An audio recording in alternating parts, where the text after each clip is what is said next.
long before the Romanovs, long before the Tsars, even before the land was called Russia, there were the Rus. They came not from the east, but from the frozen fjords of Scandinavia.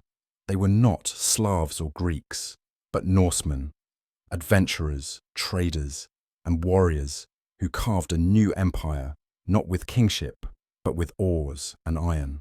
Their story isn't told as often as Ragnar's or Ivar's, but it's just as legendary. They followed rivers instead of seas. They founded cities where forests once stood. They guarded emperors, converted kingdoms, and became the namesake of an entire nation. This is the saga of the Rus Vikings, how a band of Norse explorers became the founders of Kievan Rus, the roots of modern Russia and Ukraine. By the 8th century, the Viking world had erupted in every direction. While Western raiders attacked monasteries in Lindisfarne and sacked Paris, another group quietly turned east. They weren't after glory in battle, but gold in trade. Eastern Europe offered vast river systems, the Dnieper, Volga, and Don, that became Viking superhighways. These rivers connected the Baltic to the Black Sea, and beyond it, to the shimmering domes of Constantinople. The Norse called this land Gardariki, the realm of strongholds. Here, they encountered Slavic tribes, Finnic peoples, and Turkic nomads. They traded amber, honey, and furs for silver, spices, and silk. These Norse traders were called the Varangians by the Slavs and Greeks, but they began to refer to themselves as Rus, a word thought to derive from the Old Norse rods, meaning men who row. They didn't just visit, they began to stay. According to the primary chronicle, the Slavic tribes of the region, particularly the Chuds, Slavs, Merians, and Krivichs, were plagued by internal strife. Unable to govern themselves, they made a remarkable request. Let us seek a prince who may rule over us and judge us according to the law. In 862 AD, they invited Rurik, a Scandinavian chieftain, to rule over Novgorod. He accepted, bringing with him a band of warriors and his brothers Cineas and Truvor. Legend says the two brothers soon died, leaving Rurik the sole ruler. Whether by fate or ambition, he seized full control. Though debate remains over whether Rurik truly existed or was a composite of leaders, his name became dynastic. Rurik's descendants, the Rurikids, would rule for centuries. Even Ivan the Terrible would later claim Rurik as his ancestor. From a foreign warlord, a kingdom was born. Upon Rurik's death, leadership passed to his kinsman Oleg, who became regent for Rurik's young son Igor. Oleg was no ordinary warlord. He was cunning, strategic, and perhaps even mystical. Some sources call him Oleg the Prophet. He quickly set about expanding Rus territory southward. By 882 AD, Oleg captured the vital city of Kiev from two rival Varangian brothers. Standing at the city gates, he declared, "Let this be the mother of all Rus cities." Kiev was strategically perfect. Nestled on the Dnieper, it became a hub for trade between the Baltic and the Byzantine world.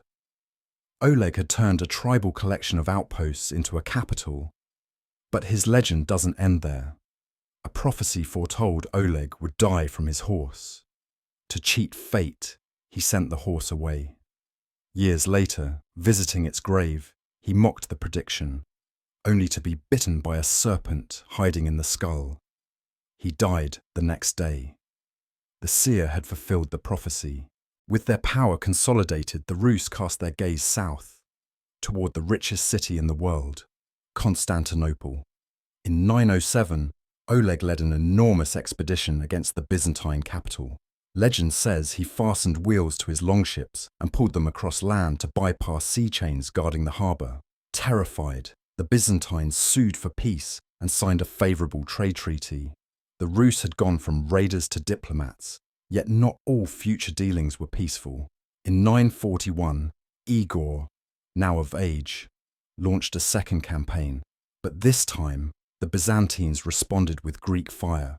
a devastating incendiary weapon that set the Rus fleet ablaze. Crushed, Igor returned north, only to be ambushed and executed by the Drevlians while collecting tribute. He was torn apart by bent trees. His death would unleash a reckoning. Igor's widow, Olga, stepped into power, and history. The Drevlians had killed her husband. They expected her to marry their prince and forge peace. Instead, she set them on fire. She buried envoys alive.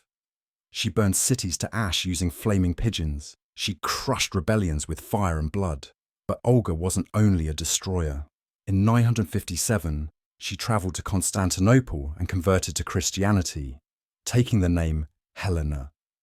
She became the first Christian ruler of the Rus, though her son, Sviatoslav, resisted the faith.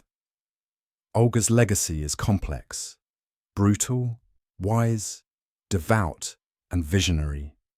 Today, she is canonized as Saint Olga of Kiev. It was Olga's grandson, Vladimir, who completed her mission.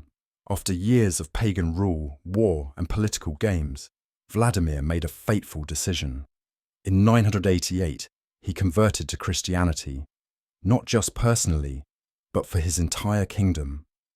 Legend says he considered Islam, Judaism, and Western Christianity, but chose Orthodox Christianity from Byzantium because there is no joy like being in their churches. The mass baptism of Kiev followed.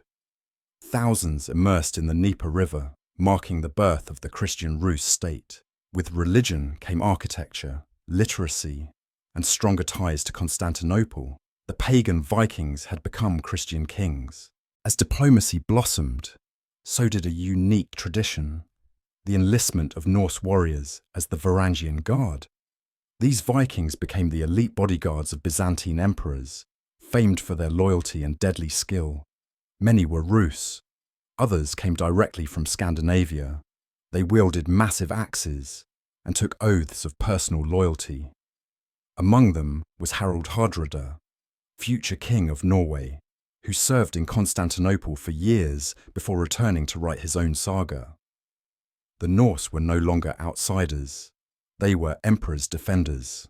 The Kievan Rus reached its cultural height between the 10th and 11th centuries. It was a state built on trade, diplomacy, and shared faith. Rooted in Viking ambition and Slavic soil, Rurik's dynasty would endure for over 700 years. Even after Mongol invasions shattered Kievan unity, new centers like Moscow would rise, still ruled by descendants of the Norse founders. The word Russia itself is a legacy of the Rus, a Viking people who carved a nation out of wilderness and war. We remember Ragnar. We remember Ivar. But we often forget the Norsemen who didn't just raid, but ruled.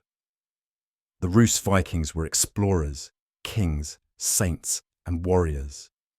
They reshaped Eastern Europe, bridged Norse and Slavic cultures, and planted seeds that still grow today. Their swords are gone, their longships are buried, but their legacy lives on, not in sagas, but in cities, not in raids, but in nations.